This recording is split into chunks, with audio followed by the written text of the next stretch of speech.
Today happens to be my last day at Ropar. Tomorrow afternoon I will take leave, and tomorrow evening itself I'm flying back to Chennai. Frankly speaking, I'm also a human being with all emotions, and hence I'm sad.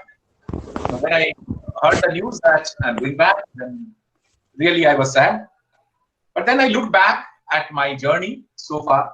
I'm now 57 and a half years old. And when I looked at journey, I said, well, I have never stayed, too long with one role. I kept on moving different areas. And so this may be an opportunity to me for doing something quite different. And what is that difference? I still don't know.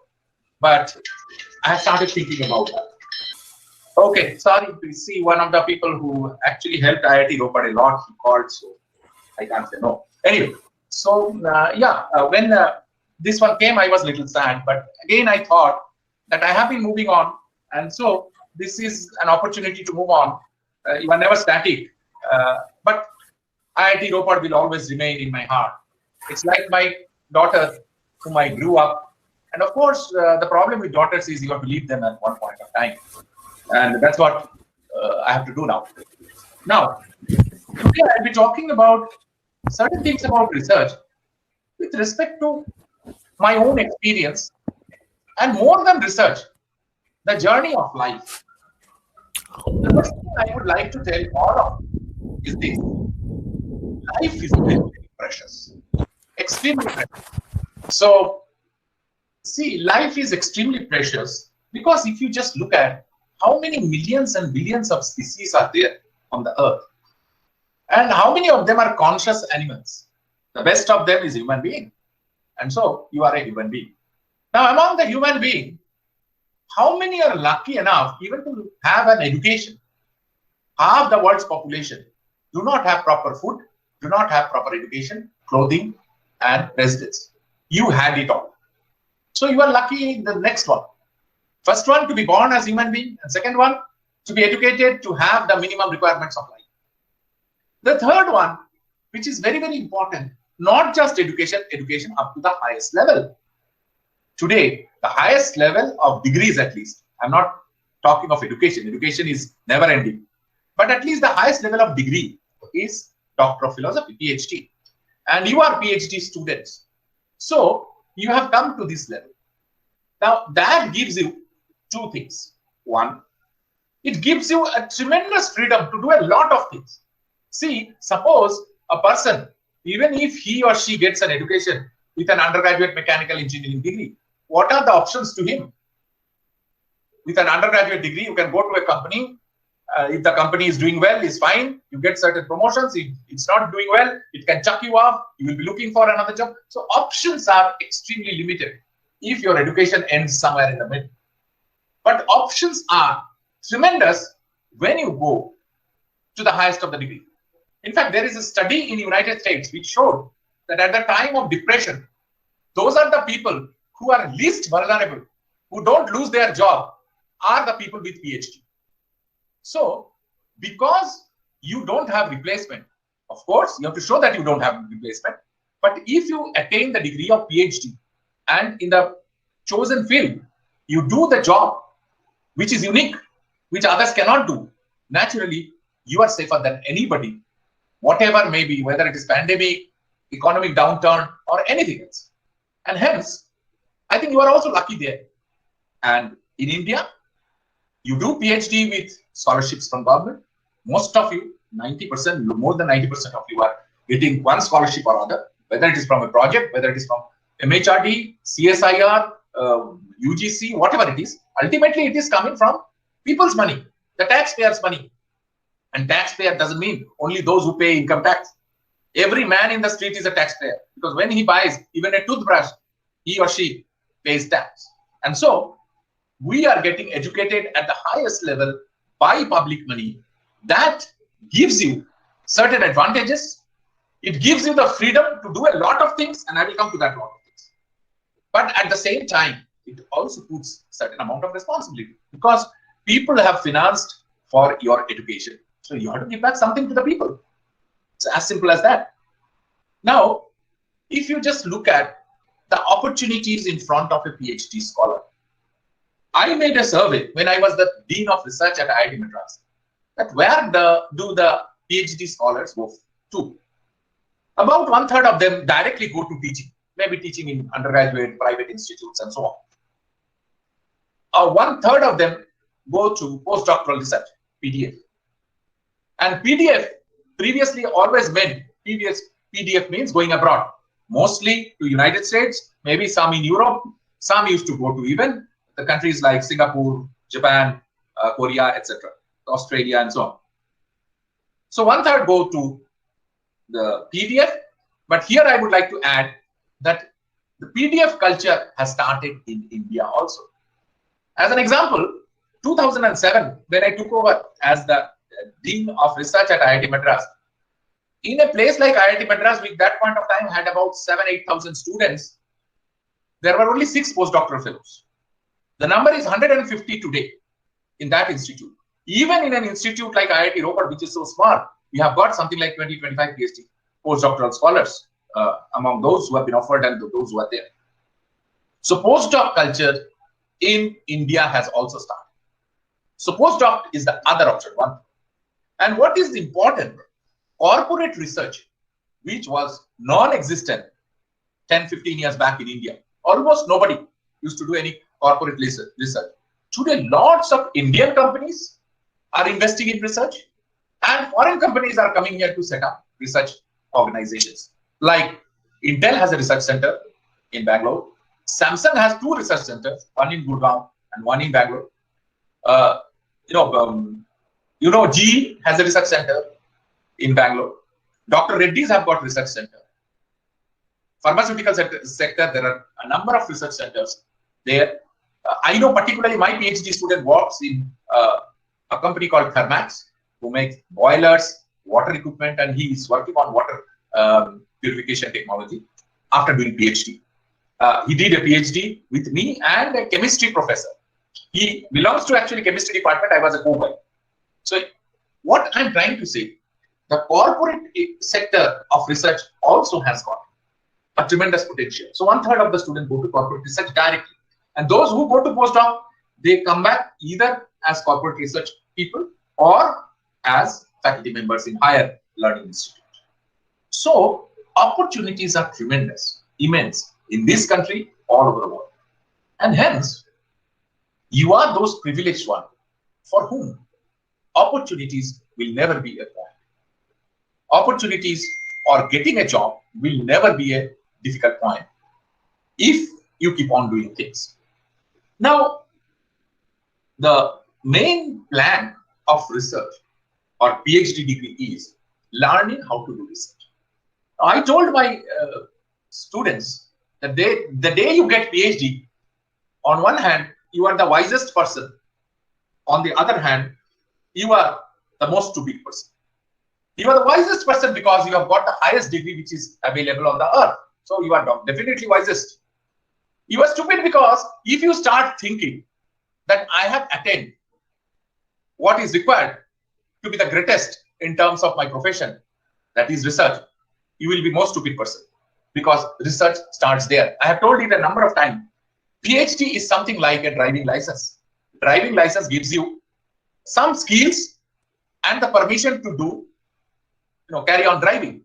Now, with a driving license, you can become an auto driver or you can become a Formula 1 driver. It depends on how you take life after that, how you train yourself. And this is where everything is important. The day you get a PhD, what do you do after that? Do you take up research as just as a profession? And this is where I will come, that how research is different from other professions. You see, that I was the director of IIT Ropar. And I'm going back as simple professor of mechanical engineering at IIT Madras. Am I sad because from a director's position, I'm going to a professor's position? No. I am sad only because I had certain things in mind. I probably did 70-80% of that, 20% is left out. I could not complete that one. I'm sad only because of that. I am not sad because I am becoming a professor. In fact, that's my pleasure. As a director, there are many things I cannot do. As a professor, I am as free as a bird. I can do whatever I like. Why I try to tell this particular thing?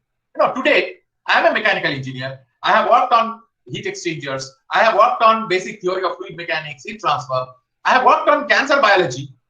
I have worked on phase transition, and today I have developed an interest in recent times on something which is absolutely unconnected with my area, which is quantum computing.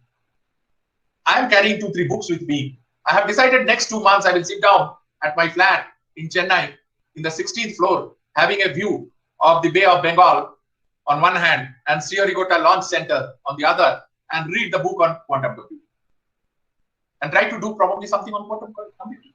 Now, the greatest accolade, the greatest exciting thing of a researcher after you complete your research is that you have immense freedom to do whatever you like. And that particularly is even more valid if you join academia. Those who will be joining academia, the greatest thing there are, number one, you actually don't have a boss. And number two, you can do whatever you like.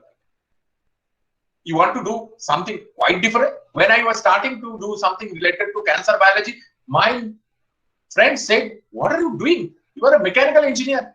How is cancer biology related to you? Towards the beginning, I was saying, no, this is also related. You see, I am using thermal method to ablate tumors. Towards the beginning, I was defensive like that. But after some time, I became offensive. I said, how does it matter? It is not mechanical engineering. If this is exciting and if this is useful, I should be free to do that. And definitely cancer biology is exciting and it's also useful for mankind. And so I'm doing it. Today, if I do quantum computing, it's useful. Yes, future is looking at quantum computing. And it's exciting to me because I had always tried to learn quantum mechanics, which I could not. During the lockdown, actually, I went through some lectures of quantum mechanics in the web. And also, I had certain books. I read it. And so I'm now ready to get into quantum computing. What I'm trying to do, it gives you a kind of freedom of whatever you want to do. And that is the greatest thing of a research career. The research career never binds you to anything. I have people who joined IIT Ropar as a faculty member, stayed here for 3 years, and came back to me and said, sir, I think I am not cut out for a teacher's job. So I am going to industry in the R&D sector. Fine, you can do that. And what are the prospects of industry R&D sector? You cannot even imagine what it is. You know who is the highest paid CEO in India? It's Pawan Goenka of Mahindra. He's the CEO of Mahindra. And what is his background? He's an IIT Kanpur BTech and did PhD in US, MS and PhD both. He came back and joined Mahindra's R&D sector. And there he did a tremendous breakthrough. His team was instrumental in bringing out the Scorpio car. The success of Scorpio was because of Pawan Goenka. And so first he became MD and then finally he became CEO. And he's the highest paid CEO. He goes, from one place to another, even within India by private jet. He doesn't take a ticket. I had the opportunity of interacting with him on a number of occasions. A very humble person, very, very deep rooted and interest towards research, has got a tremendous background, but a corporate giant. And hence, what I'm trying to say, that opportunities are infinite. This is one side. The other side is, you look at even me. I didn't have opportunity to do a PhD in an IIT. I did in a state government university, Jadavpur University, BTech and MTech. Then I took up a job as a lecturer in NIT. And while working there, I did PhD. Then I got an opportunity to go abroad for a fellowship, postdoctoral fellowship, and my career took off from there. So what I'm saying is,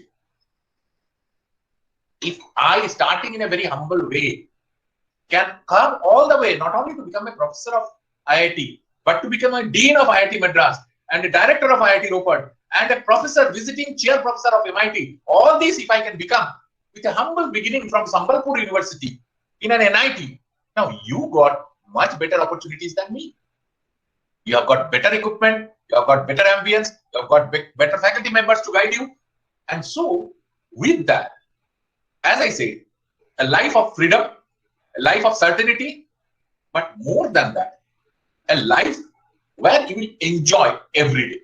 See, the thing is that's what I'm saying. Why am I not worried that I'm going back to IIT Madras? Because when I was in IIT Ropar, there were many people who were saluting me. But that salute actually means nothing to me. I'm not looking forward for people standing here and there and saluting me. I was looking for the academic community saluting me. And that I did through my research. And if I'm going back to IIT Madras, that salute will continue.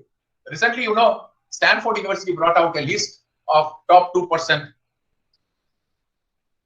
scientists of the world based on academic research and citations.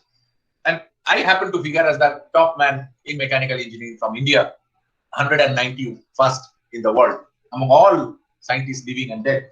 Now, I'm not telling that to beat my drum, but what I'm telling that is what gives me kick, not the salute of director of IIT Ropar. Director of IIT Ropar for me was a responsibility.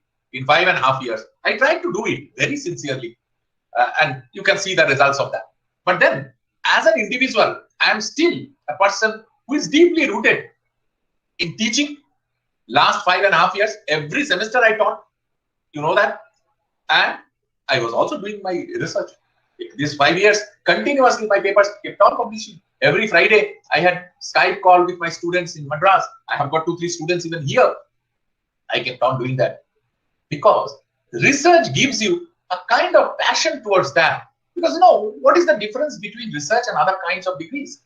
The main difference is, in other kinds of degrees, somebody else decides what you have to study, what you have to do. In research, you decide what is to be done. And so, you know, there is a quote, I forget whose quote it is. It says that if you can find out something you like, then you are not to do a job the whole of your life. Why? Because if you start doing something you like, then it doesn't become your job.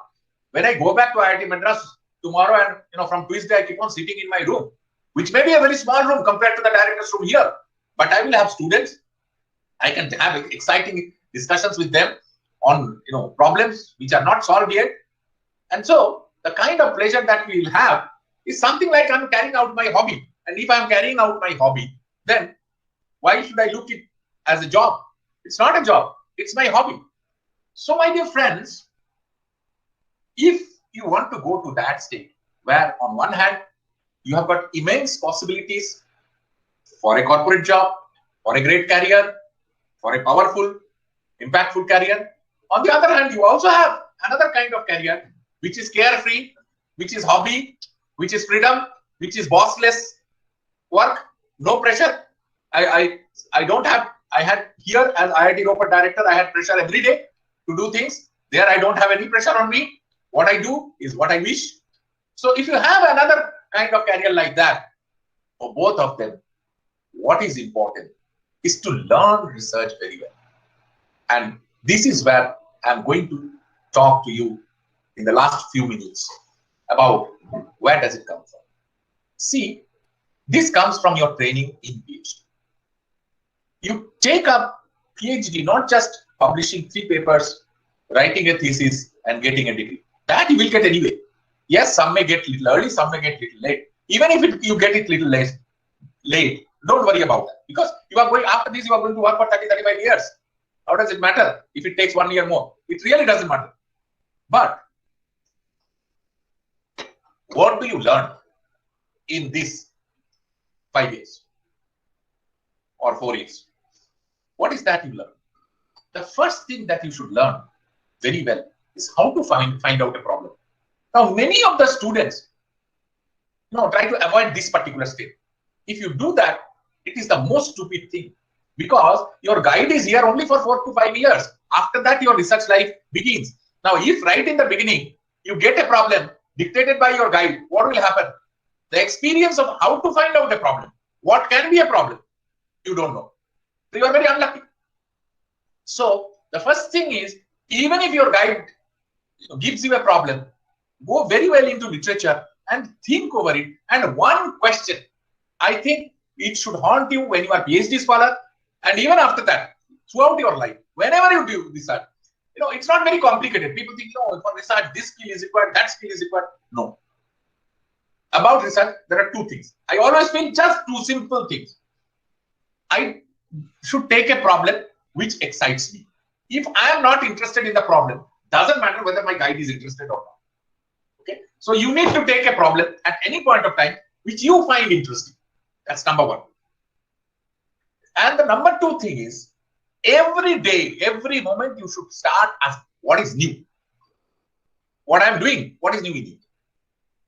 There are lots of people who have done those things in the same area. So what is that which is unique I'm doing? Research is all about doing unique things, doing things which people have not done. So these questions you should keep on asking when you are doing PhD. And even after that, when you get into your corporate research or your academic research, postdoctoral, or become a faculty member, every time you should start doing something new, something which excites you and something new. These are the 2 points. If you keep them in mind, there is no problem. You see, I will tell certain things about my own career. I went after my PhD was absolutely theoretical, 100% theoretical. I didn't go to lab to do PhD. Everything was computer center, pen and paper. So how I look forward for different things in life. When I was talking to people, they were only talking about, oh, I mean, you are not complete as a scientist if you don't go to laboratory. So when I went for my postdoctoral, I got the position of postdoctoral in Germany. I went there and professor said, what do you want to do? My reply was, I want to do experiment. And he said, I have seen your thesis. You have never done an experiment. You are a theoretician. I said, that's why I want to do experiments here. So those 1.5 years of postdoc, I did only experiments because I wanted to become complete. I would like also all of you to do that. Take a postdoc, and whatever you have not done in PhD, you should do that in postdoc. I had a student who did computational work. His name is Divakar, S.B. Divakar. So he did a fantastic computational work in his PhD. He published a 45-page paper in Journal of Fluid Mechanics from his PhD. And then he got a postdoc in German Space Agency. And for the next 2 years, he asked me, sir, what should I do? I told you should do experiment only because you have not done any experiment here. He went back. He went to France. He did experiments, and very interesting experiment in, microgravity. That means where there is no gravity, they go by a plane to a height, and the plane has got a, aircraft has got a free fall, and you have to do experiment when that free fall is there. He did it. It's very, very difficult because you start throwing up. You can vomit. It is such a difficult situation, but he did all those experiments. And with that experiment and that computation, he is now a faculty member of JNCSR in Bangalore, one of the top institutes of the country. What I'm trying to say, if it is the other one, you have done only, experiments in your PhD, do some theoretical work. It's equally important in your postdoc. If you have done both of them, you find out which is weaker, do that one in your postdoc. So one of the things I did was to learn the skills that I didn't have. When I came back from Germany, I was invited to join IIT Madras as a faculty member. And when I went there, people asked me, what are you going to do? And now I tell something quite different. Because previously I have done theoretical work, which is analytical. Then I have done experimental work.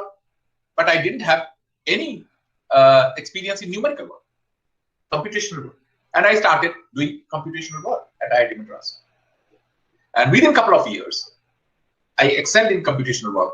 And so now my plate was full. The main importance of having all these areas is that you should not become a computational man or a theoretical man or an experimental man. You should become a man of science. So whatever problem you take, if it is to be done theoretically, you should be able to do it. If it is to be done experimentally, you should be able to do it. If it is to be done computationally, you should be able to do it.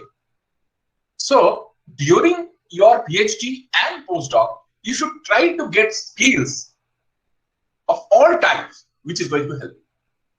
This is the first thing I would tell. The second thing is, in your life, now everything may go well. You may do well in your PhD, get a degree in time, go for a postdoc, you do postdoc, you get a job. Maybe a faculty member's job somewhere in India, in one of the IITs or NIT or something. One thing more is required. It's not only dedication. It's not only the urge to learn and do new things. You must also have one more thing, which most of the people do not have, including your guides. And I will tell you that particular secret, which is very, very important to be successful in research in life, which sometimes you don't see even in the figures that you look forward for.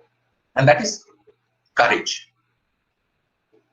Most of the people, particularly in this country, they keep on doing what they have done in PhD and most of it. They keep on extending that little more, the same thing, little more, add one more parameter, add one more problem, add one more new material, doing the similar thing, etc. This is what periodically you should refuse. See, I was working for heat exchangers, and then when I went second time, even the experiments in postdoc I did on heat exchangers only. But 5 years later, when I went for a postdoc, for fellowship, Humboldt fellowship in Germany, I went to the same professor. And the professor came to receive me. He was very fond of me because my postdoc was very successful. So he came to receive me at the airport. And when I got to the car, he asked me, Sarit, what are you going to do this time? I told anything but heat exchangers. He looked at me. He said, but I am an expert in heat exchanger. You are also an expert in heat exchanger. Then why you want to leave heat exchangers? I said, because if I have to do heat exchanger, I can do it in Madras. Why should I come to Germany and spend 1 year more to do that? I said, yes, that makes sense. So what do you want to do? I said, I don't know. I'll go back to library. And next 2 months, I was going to library morning, 8 o'clock, 9 o'clock, coming out of the library, evening 7 o'clock, 8 o'clock, 10 hours, 12 hours. I was just coming out for lunch once and reading books and journals in libraries. And I started two completely different areas. One is two-phase and one is nano suspensions. People told me that nano suspension is a subject of chemistry and the chemical engineering people. How are you related to that? I said, I found it interesting. That's why I will do it. I started doing it, and believe me, that nano suspension made me worldwide famous. I was called by MIT to go there and teach because of my work in nano suspension. So I had the courage to jump to absolutely new thing about which I know nothing. But I read it, I designed my experiments, I did those experiments, came back to Madras, continued that, and then whatever success I had, it started coming. Not only here, based on the nano suspension, in 2007, MIT called me to go there and help them in that area because they also had a group of nano suspensions. They were not doing as good. So they found out that I am one of the people who are doing good in that area, so they wanted me. But when I went there, they wanted to learn nano suspension from me, but I wanted to learn something different from them. And what is that something different? I didn't know. I looked at, and at that time I found everybody is working in biology. So I started working in biology. Now it was very difficult towards the beginning. I know nothing about biology. Last time I have read biology in my 10th standard. Even 11th, 12th, I didn't have biology. So how to get into that? And sometimes you have to be humble. I tried to read a book. I took a book from on molecular biology from library. Started reading. Couldn't understand anything. In one day, I could not read 2 pages. I said, no, I can't go like this. It's a 1000-page book. How can I finish it and then start reading? So what I did, very simple. I found out who is teaching undergraduate first level biology course. I found out Eric Lander, one of the top people. Now he is going to be one of the advisors of Joe Biden, who can get Nobel Prize any day. So Eric Lander was teaching undergraduate biology first level course. I called him and said, can I sit in your class? He said, by all means. It's a class of 500 students, a huge auditorium, and he was teaching. And I sat there, and slowly I started understanding what biology is. And then I set up my experiment, chose my problem, set up my experiment, I got into biology. That's how I got into cancer biology. So my dear friends, to do research, you need hard work. You need looking for new results, but also you need some amount of courage. The courage to jump into new things. Not now, but there will be a time in which you will have that opportunity. Now, when you have that opportunity, whether you will take safety first or go for it. Towards the beginning, little bit of playing safe is fine. It is like the 5th days, last test match against Australia. You had 300 odd runs to score. Naturally, towards the beginning, you will see that your wickets doesn't fall. But then, when you are able to protect the thing, why do you play for a draw? Play for a win. And that's what exactly Rishabh Pant did. That when you see that morning session, half of the second session, you are through. Now Australian bowlers are tired. Go after them. Life is also like that. Yes, when you start your journey after the PhD, when you start doing postdoc, all the wisdom that you have got, using them, getting few publications, you should look at. There's nothing wrong in that. Even after postdoc, when you come back, towards the beginning, you continue a little bit of that. There's nothing wrong in that. But if you stay with that, then you will never be able to shine, because people will say, oh, this is the person from that group. Always your advisor or postdoc advisor will be quoted. Nobody will give credit to you. You have to make your own identity. And the only way to do or get your own identity is to jump into a new area. Which may be difficult. See, for me, a person of 57.5 years of age who has never studied quantum mechanics ever in his life, to get into quantum mechanics and quantum computing is tough. Probably next 3-4 months, I can do nothing but just to read those books. But then it's exciting because I found this is coming up. It excites me. So let me learn this one. So similar way, you need to make your identity once your PhD is over, postdoc is over. You must make your identity. Have the courage to jump at new things and make your career. My dear friend, I will end up by saying, life is not a destination. It's a journey. Last 10-15 days, I got hundreds, probably 30-40 farewells I have attended. Hundreds of people are talking about what I have done in IIT Roper. Actually, it filled my heart. I always felt that whenever I came, I wanted to make this institute one of the great institutes of the world. Well, that far I could not go, but I have enough reason to be satisfied that whatever was in my control, I have done it. So, what is in your control? See, quite often, you are beaten by surroundings. See, today, I wanted to continue for 5 more years and make this institute greatest in the world. But my surrounding says you have to leave. So there are many things which are not decided by you. It's decided by your surrounding. Don't be sad about that. If there are 3 things which are with you, and these are always with you, it doesn't depend on anybody. I call it 3 I's. First I is your intention. Near. What's your intention? Do you have a good intention? Are you doing a PhD just to get a job? It's not a good intention. To become a great researcher? Yes, that's a good intention. So, first is I is intention. Second, only intention won't do. You must take initiative to fulfill that intention. So, second I is initiative. And the third I, extremely, extremely important, integrity, honesty. So, intention, initiative, integrity. Why integrity is important? Because it gives you nothing else. It actually takes away money from you, but it gives you satisfaction, which is the most precious thing in the world. Now, I have in last 5.5 years, I have handled 1,600 crore rupees, but nobody can say I have taken 16 rupees of illegitimate advantage of that money. That is my greatest satisfaction.